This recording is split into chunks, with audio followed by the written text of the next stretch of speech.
Good evening and thank you for joining our broadcast from Davis Hall. My name is Alexis Smith. And I'm Moses Solani, bringing you stories relevant to IUP and the Indiana community. Today we'll share stories about news recognition for IUP majors in IUP Take Back the Night event. We will also have a story about vinyl-thon and transportation here at IUP and Indiana area. April is Distracted Driving Awareness Month, and Indiana County Courthouse is getting involved with a powerful display. Indiana High School and IUP students have pledged not to drive distracted, a simple promise that could save lives. Amy Shellhammer from IUP's Rural Health and Safety Team says texting while driving is 6 times more dangerous than drunk driving. That's why this effort also supports Paul Miller's Law, named after a young man who lost his life in a distracted driving crash in 2010. Governor Josh Shapiro recently signed Act 18 of 2024, making Pennsylvania's laws even tougher on distracted driving. But it's not just about phones. Eating, putting on makeup, or even chatting with a passenger can be just as risky. Indiana County hopes this awareness campaign reminds everyone to keep their eyes and minds on the road. IUP has been recognized by U.S. News and World Report as one of the best graduate schools in the nation in its 2025 rankings. Leading the recognition, IUP's graduate criminology program was ranked among the top 34 in the country. The university also earned praise for its English, education and speech language pathology, fine arts, clinically psychology, and psychology graduate programs. This recognition adds to a series of recent national accolades for IUP.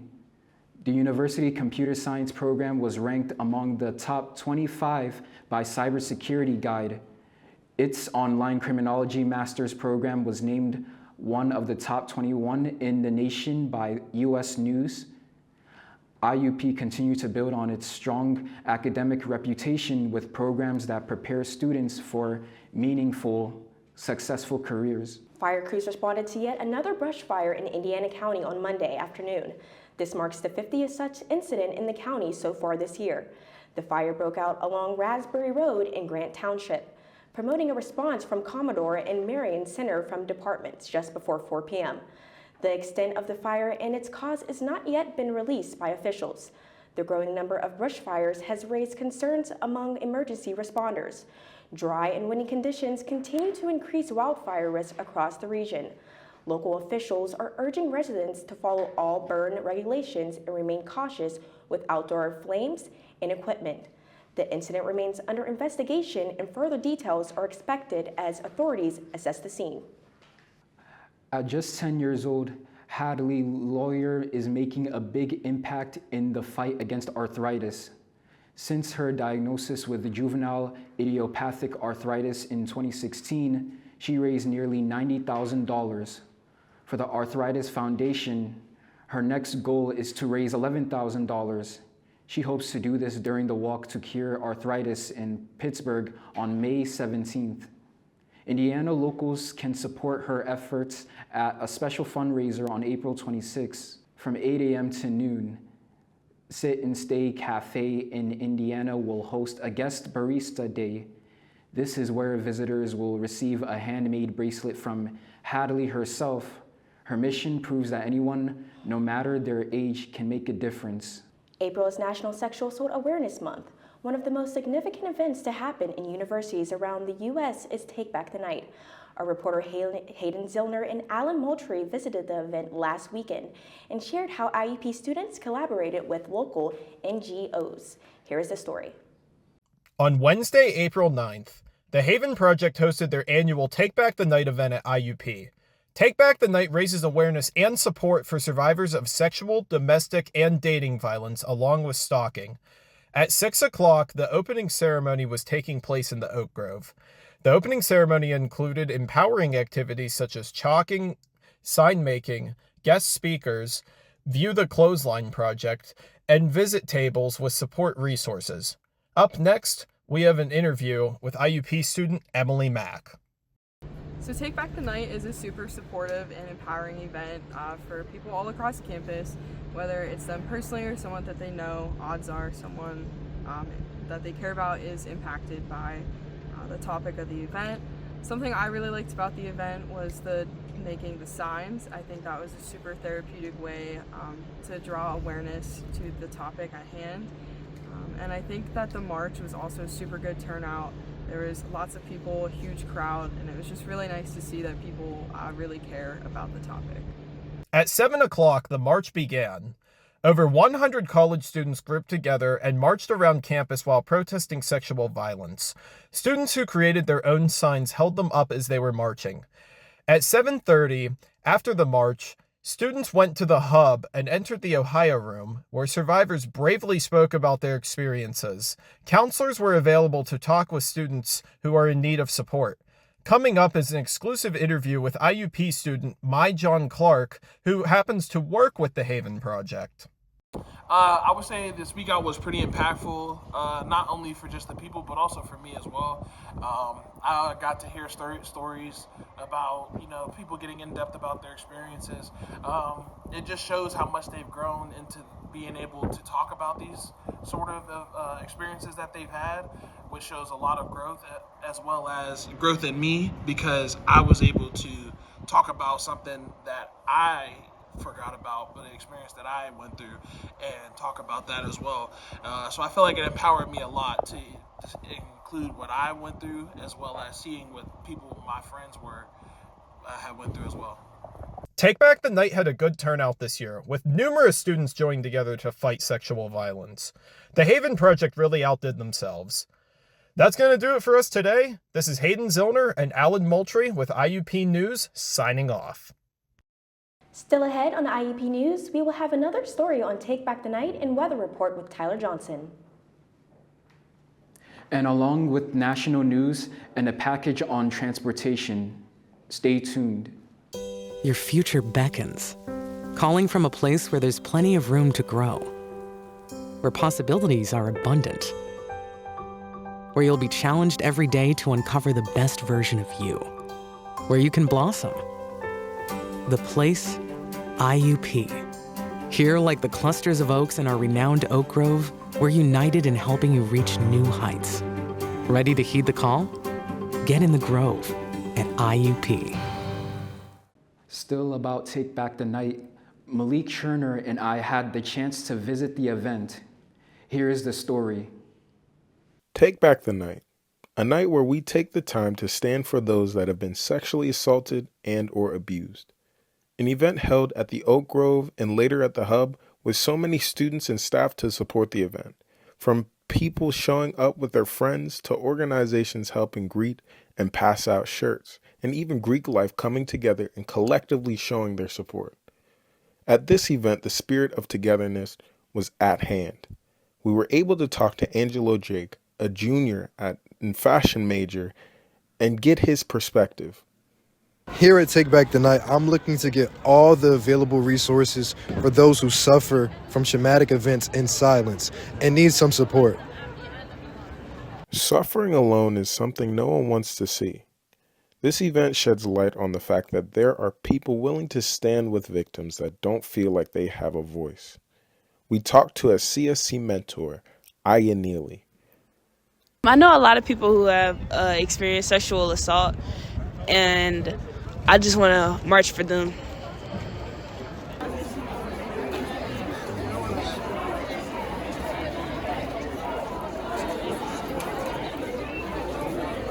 A study shows that 81% of women experience some form of sexual violence in their life, whereas for men, it's 34%, though men are less likely to report.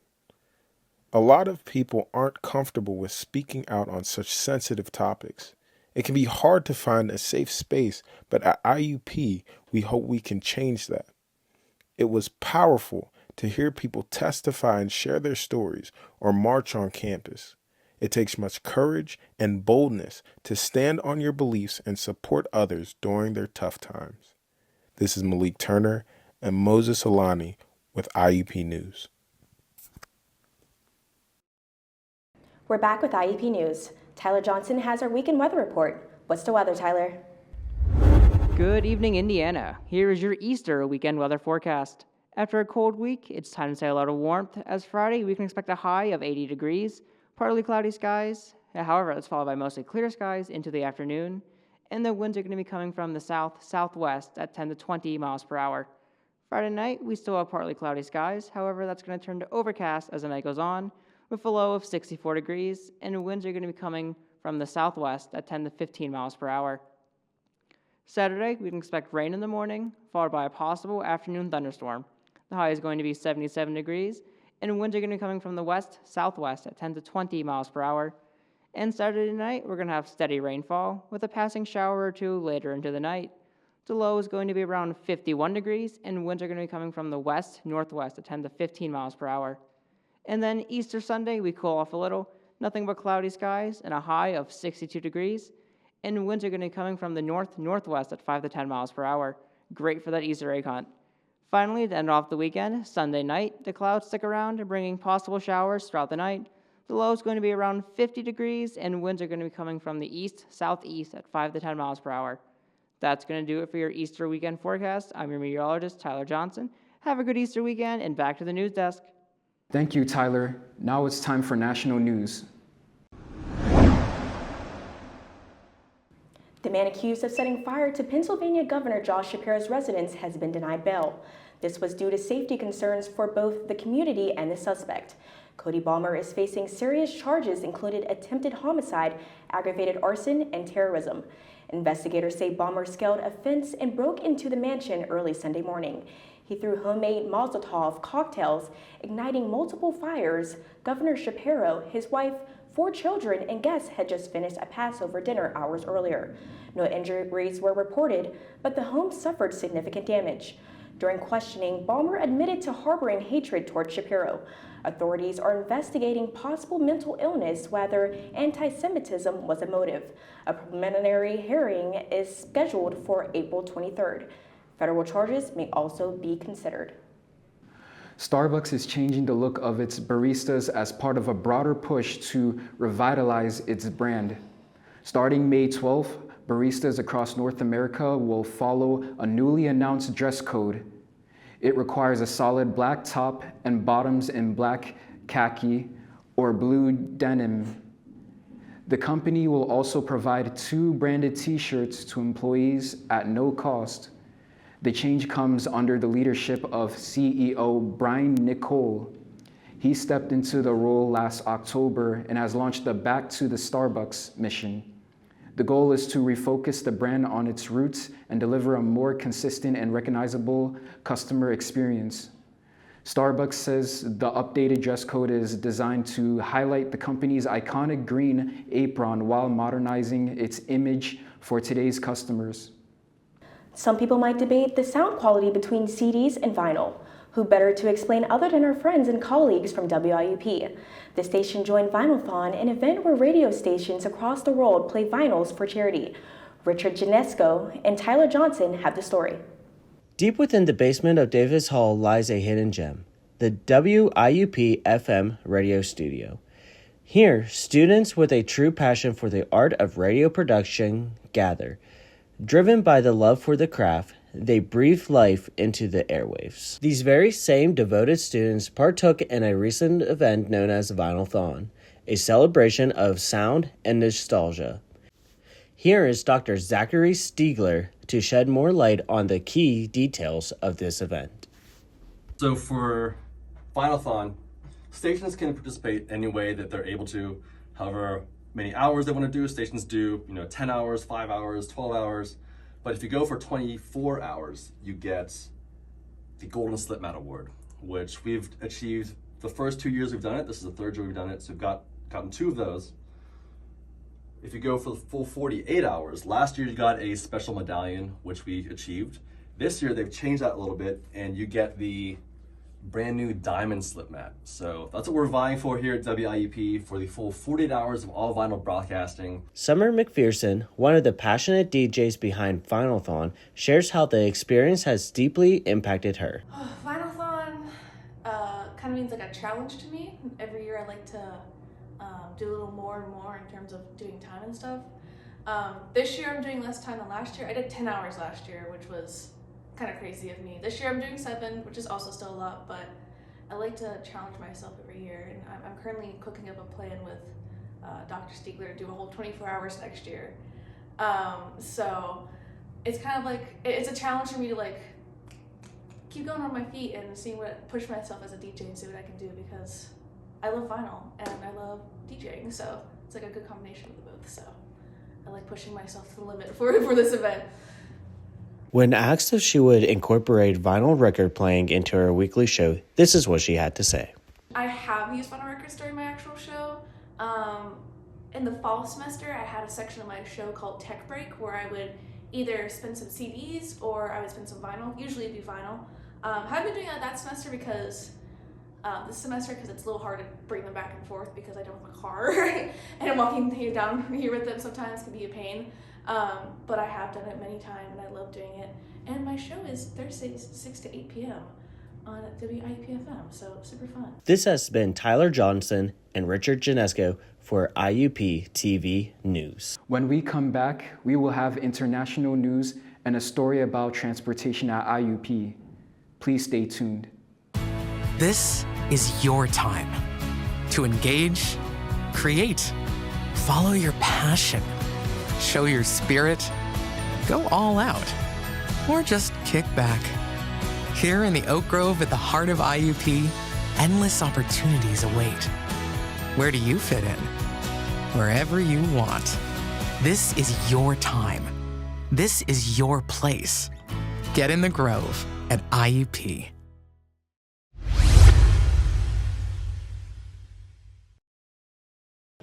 Hungary's parliament has approved a constitutional change allowing the government to ban LGBTQ+ public events, which includes the annual Budapest Pride Parade and the rights to assembly. Prime Minister Viktor Orban's ruling party supported the decision. While homosexuality is legal in this country, the parliament wanted to introduce a new policy with the goal of protecting children's moral development. Hungary approved the 15th Amendment in 2011. The law allows the use of facial recognition to identify participants who attended prohibited events, such as the Budapest Parade. Critics say the law targets LGBTQ+ communities and limits free expression. This is a part of the broader crackdown on civil rights ahead of the upcoming elections. A lot of IUP students will be traveling home this weekend. Here in Indiana, students and the community can take public transportation as an alternative to driving. Julia Lathan and Doug Seipel have the story. Here at Indiana University of Pennsylvania, getting around campus and the town of Indiana is simple and convenient for students, especially during the busy spring season. The Indigo bus system offers several routes that make it easy to get where you need to go, whether you're heading to grocery stores, making a stop on Philadelphia Street, or catching a ride to the Robert Shaw parking lot. There's likely a bus route that fits your needs. It's a reliable option for getting around without needing a car. But if you do have a car, you're covered there too. Student parking is available across campus, including lots like Robert Shaw, making it easy to drive and park close to class, residence halls, or activities. Alex Weiss, a junior at IUP, shares how he gets around campus. Predominantly walk around campus, but when I need my car, I just walk here to Robert Shaw and I just grab it, and then I've rode the Indigo line one time. Devin Schwab, an IUP student, gives her daily transportation schedule as well. Typically, I walk to class every day, and I also walk to work. Sometimes I get Ubers or I take rides from friends if it's bad weather. And to go home for breaks and such, I typically get rides from my parents or my friends take me home, but recently I've taken the train home for this break. With Easter break coming up, many students are looking for ways to head home for a few days of rest and family time. While there isn't a train station right in Indiana, students can travel to Johnstown to catch the Amtrak Pennsylvania line. This line travels across Pennsylvania with stops all the way from Pittsburgh to New York, traveling through Philadelphia. Perfect for students heading home to eastern parts of the state, there's even overhead storage for your baggage, making it a great choice for a quick and comfortable holiday trip. So whether you're taking the bus around town, driving on campus, or hopping on a train for a holiday break, there are plenty of travel options available at IUP. This was Doug Seipel and Julia Lathan for IUP News. Still ahead on IUP News, we'll have a sports report with Alan Moultrie. And we'll finish off with entertainment news. We'll be back soon, so don't go anywhere. We're all searching for opportunity, a challenge. Here, asking what if, what's possible, is the mindset. Welcome to the Oak Grove at IUP, where big-time research opportunities are for the many, not just the few. And world-renowned professors ignite ambitions. Search here, and there's no telling how far you'll grow. Get in the Grove at IUP. We are back with IUP News Sports Edition. Alan Moultrie has the latest. What's with the sports, Alan? Good afternoon. We have a bunch of electric sporting events happening this week. To start off, we have the IUP men's baseball team taking on Cal U in a doubleheader matchup Thursday and Friday. IUP men's and women's track and field team are competing in the Team Challenge event on Saturday, April 19th in Lewisburg, PA. The IUP women's lacrosse team senior day is Saturday, where they are set to verse Slippery Rock here in Indiana. Similar to lacrosse, our women's tennis team senior day is Thursday, April 17th, where they are playing Clarion. So if you're nearby, stop by. Go Hawks. Now, the NBA playoffs are beginning with the first play-in games being played yesterday, where the Orlando Magic beat the Atlanta Hawks 120-95, and the Golden State Warriors beat the Memphis Grizzlies 121-116. Today, the play-in games will conclude with the Miami Heat playing the Chicago Bulls and the Dallas Mavericks playing the Sacramento Kings. Be sure to watch. Tomorrow, the Pittsburgh Penguins are versing the Washington Capitals. Go Pens. Finally, we have soccer's UEFA Champions League quarterfinals taking place today, where Real Madrid plays Arsenal and Inter Milan plays Bayern. That's all from me. I'm Alan Moultrie. Back to you guys. Thank you, Alan. Time for our final stories of the day on recent entertainment. The Pit is a gritty medical drama known for its realistic take on hospital life. The show closed out its first season with a powerful finale. That's already got fans talking. The Pit is set in a fictional hospital in Pittsburgh. The show earned praise for its authentic portrayal of medicine and emotional storylines inspired by real cases. The season finale didn't hold back. It delivered major character movement, medical intensity, and a cliffhanger that left viewers wanting more. The buzz paid off, and The Pit has officially been renewed for a second season. With strong ratings and a growing fan base, the show was positioned to keep putting Pittsburgh on the TV drama map, filmed locally and praised for its authenticity. The Pit is quickly becoming one of the most talked about doctor shows on air. Season 2 can't come fast enough. On April 13th, 2025, the hit HBO series based on the video game franchise The Last of Us debuted their second season. News episodes will drop every weekend on Sunday. A total of 7 episodes will debut in this season. The season finale will air on May 25th. Pedro Pascal and Bella Ramsey will reprise their role in this season as Joel and Ellie. The series is set in a post-apocalyptic setting where most of humanity is destroyed or infected with a virus. This virus turns people into zombies. The first episode of the second season has been watched by 5.3 million viewers so far. That's going to do it for us today at IUP News. In association with IUP News and students looking forward for careers in the communication field, on behalf of IUP News, we would like to wish you a happy Easter.